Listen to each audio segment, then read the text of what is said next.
Hey, brothers and sisters, what's up? This is the Reluctant Hobby back again. News, views, views on the news, and another message to preach and teach. And all right, the again the further descent into obscurity of the so-called black community. All right, and up next we have this Jussie Smollett. Um, Possible hoax makes him a prime suspect again. Uh, did he say again? Oh, yes. I said again. This is not the first time he tried to use somebody to do something to either get out of something and or in this case to push an agenda. All right. You know, so this is not his first foray into crime staging. We'll get to that in a little bit. All right. But at this time, let me remind y'all to get the thumbs up. So if you can right now, I'm gonna pause for a sec for you to look down to the right and click a thumbs up, especially if you are a subscriber. You know, this is how we move these videos up, and you know it is important, at least for the videos, to do well the first couple of days. Why? Because you know what this channel does in the community. For the subscribers, no. The rest of y'all don't care about the community. Maybe, or maybe you do. So if you do, thumbs up. If you care about the channel, thumbs up. All right. Now that you look down to the right and pressed or didn't press the thumbs up button, let's continue on. All right. So they start breaking the news, hate crimes or hoax.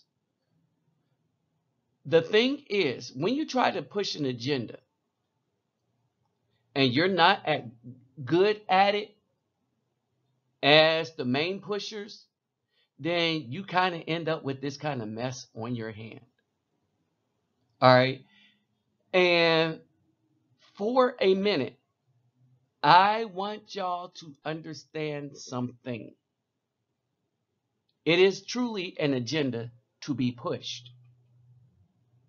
And I'll get to what they were trying to do or who they were trying to make look bad. All right. First, let me greet everybody. Horhorn Hardugudak Ola Oitu Bang, Francis Los, Bonjour Nezmi, Kedu Bawani Konnichiwa, Nihao Nihama, Sani Bonani, Jumbo Habaragani, Assalamu alaikum and Shalom. I will remind you that all the links to these stories will be in the description box to the entire clips that I'm about to show you. All right. But there is a story here.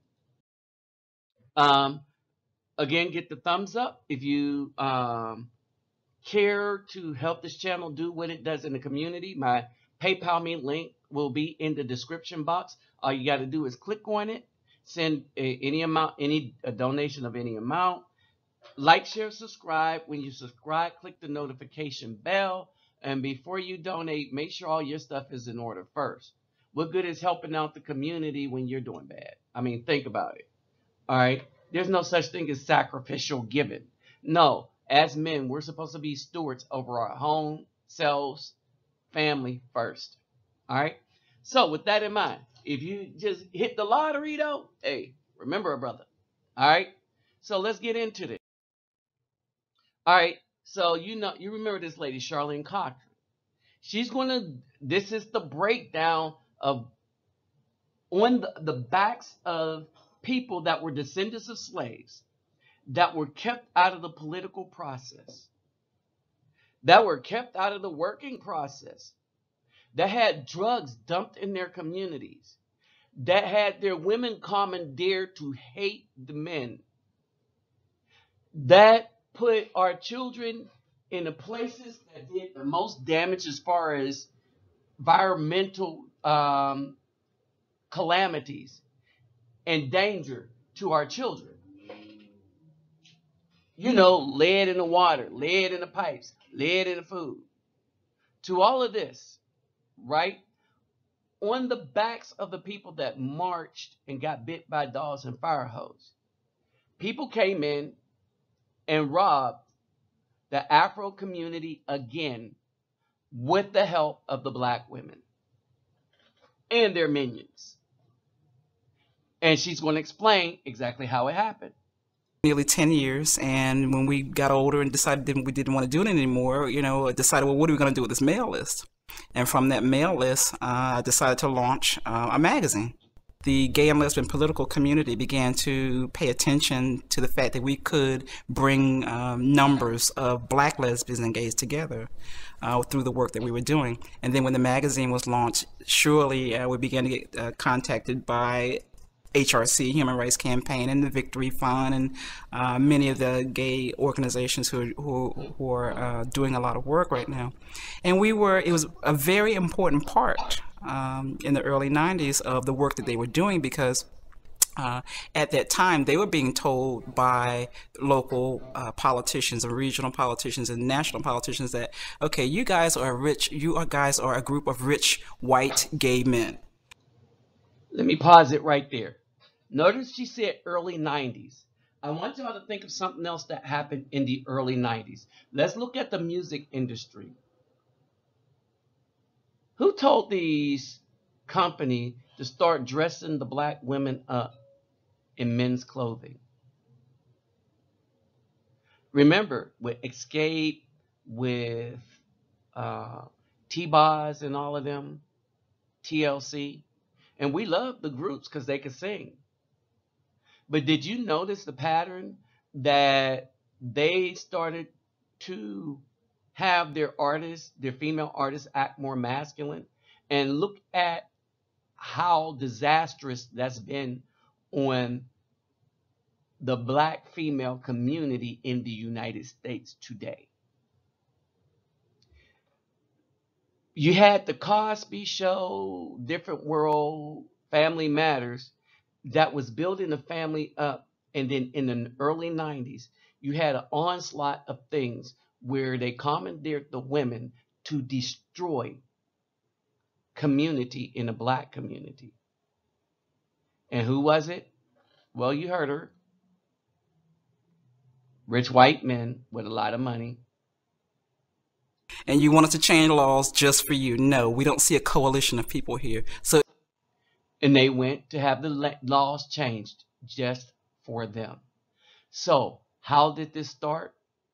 How did all these laws get changed? And remember, I said privilege over our rights on our backs. Who wanted the privilege? Well, you heard it from her mouth.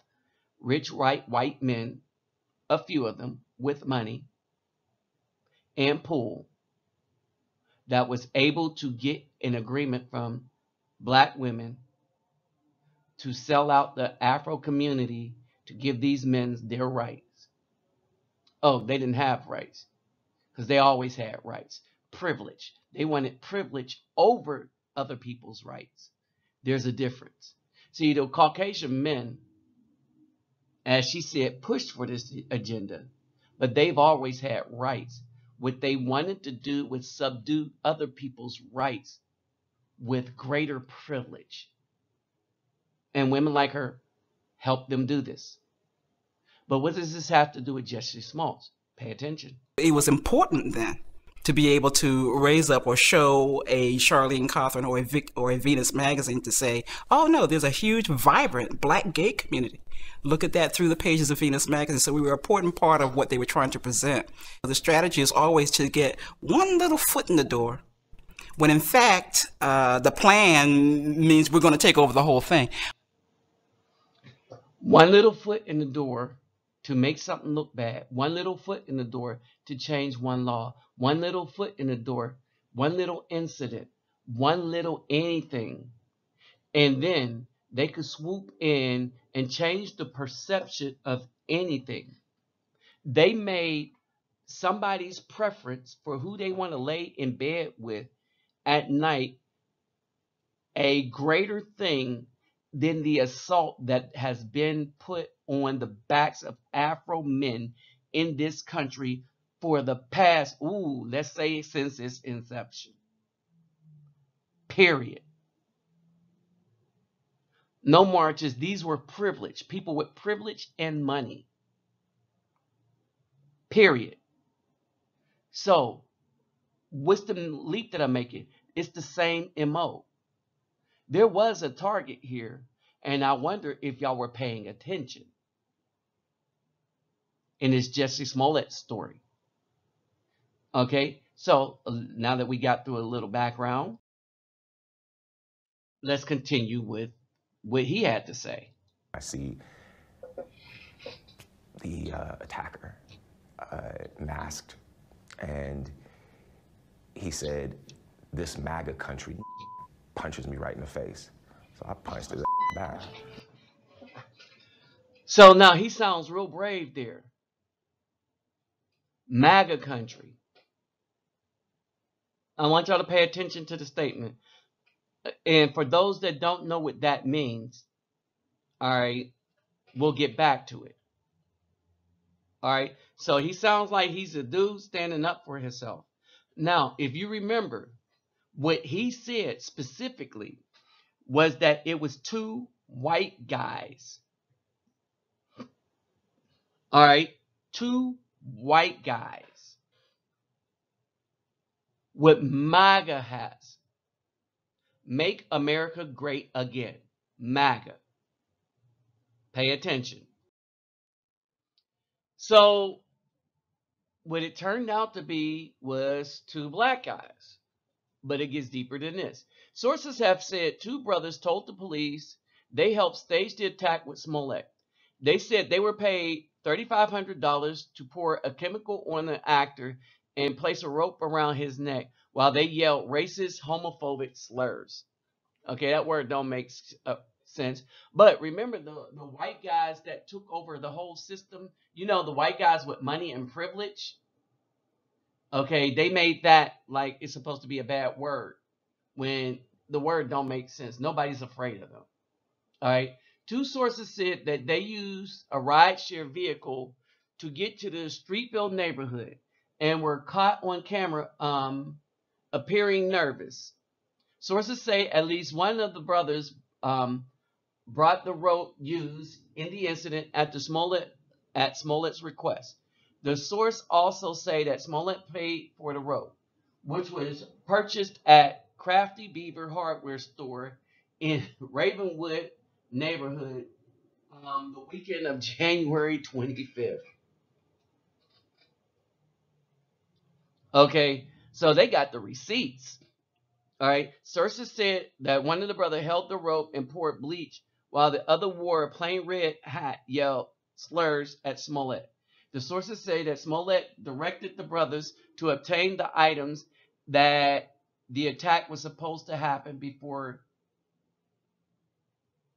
and that the attack was supposed to happen before January 29th. The brothers told detectives the three men rehearsed the attack prior to it happening. Okay, so here are the links: CNN, Chicago Global. All right. Yeah, well, y'all are probably all over this, but there's a bunch of links. All right. So you got ABC News and stuff. When you click on some of these, a lot of these other links will pop up. All right. And so basically, this is now pay attention to this. These are the two guys. They go in and get everything. Now check them out. All nonchalant. Okay. And this look like dudes that are being paid to do something that they figure, well, it ain't gonna be no biggie. They probably don't know what the deal is. All right. They did the practice, and now they're coming to pick up the equipment. All right. Why use two brothers from the hood? Well, Smollett knew this stuff wasn't going to work if you got Caucasian guys. All right. You got to think of something. This guy is an actor. Okay? He is an actor. Probably want to be a director. We got dudes checking phones and everything, and basically, so they're buying everything, and now he gets ready to pay for it. And the first people to call this thing out as a hoax was a bunch of, guess what, brothers that live where in Chicago that said, ain't nobody out like that. The only people that you can get outside in that kind of weather, well, apparently are people that you have to pay to go outside in that kind of weather. All right. So look at what happens when he gets called on the carpet. Who the would make something like this up or add something to it or whatever it may be? I can't even, I'm an advocate. He's an advocate. Now I want you to pay attention to something. Look at Ms. Robin, who was interviewing him. All right. And so this had a different kind of tone to it, in that Ms. Robin over there is also LGBT. He's LGBT. All right. So this is the foot in the door to just bring down some pure unadulterated appearance of a hate crime on a particular group of people. And that would be the people that actually like the job that Donald Trump is doing, which is growing bigger by the day. And he seems to have a coalition. All right. But here's the thing. There has been an assault on groups of people, primarily straight Afro men. Primarily straight Afro men, but we've been getting it by everybody, but worse from our own, especially the women. All right. Then we got people that tried to shame us into giving up our rights to be considered human beings so that they can have privilege to throw in the face of everyone who they lay with at night, like people care. Nobody cared before they start pushing that agenda. Oh, there's another reason for it. We want to protect our children. They want access. And then you have this breakdown.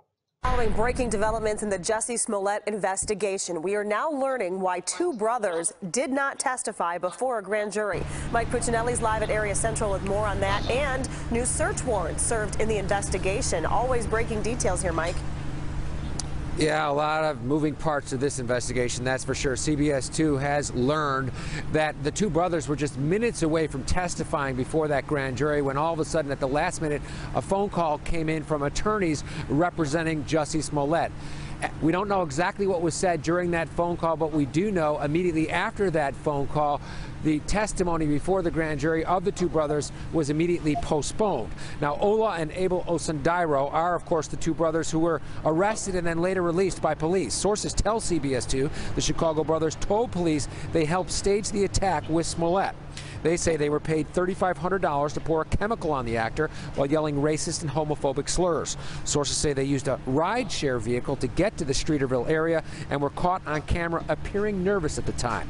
The reported pre-dawn attack is similar to what is depicted in this piece of hate mail, which Smollett says was sent to the show. It depicts a stick figure with a noose around its neck. Smollett had a noose around his neck when police arrived on the scene of the reported hate crime. If it turns out to be a false report, it won't be the first time for the actor who was arrested back in 2007 for suspicion of drunk driving, but at the time gave the name of his brother. Now, Kim Fox is the top prosecutor in Cook County. She has recused herself from the case because she knows some of the potential witnesses in the case. Also, CBS News has learned that up to a dozen arrest warrants, or search warrants rather, have been issued in the case, including warrants for the phone records and also financial records of Jussie Smollett. Reporting live at 51st and Wentworth, Mike Puccinelli, CBS 2 News. Marissa, Aaron? Mike, thank you. So the Black District DA accuses herself. Why? Because she knows somebody? Who would she know? It's clear that she don't know that she's not friends with the guys that help stage. Are they saying she's friends with Smollett? There's only like 2 witnesses, right? Why would she do that? Oh, because they only like putting straight Afro men in prison.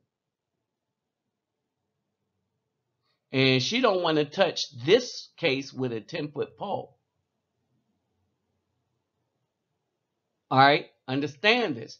There's a lot of things I thought was curious, right? But at the worst, this is what it is. These are the people that they're trying to make look bad. Only this is not a clear-cut shot of the people that actually like Trump. You better put a bunch of brothers up in there. All right.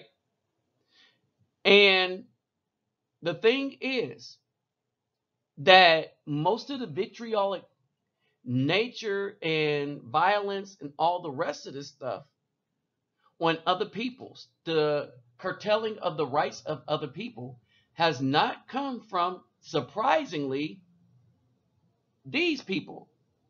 They came from the left. Sad to say that our women and some of the simps are implicated in this injustice because they just don't like a dude because the left media conglomerate told them to. I'm like, how much of a simp that you are to not like somebody because somebody else told you not to like them when they're getting your behind a job and everybody else a job. Think about that for a second.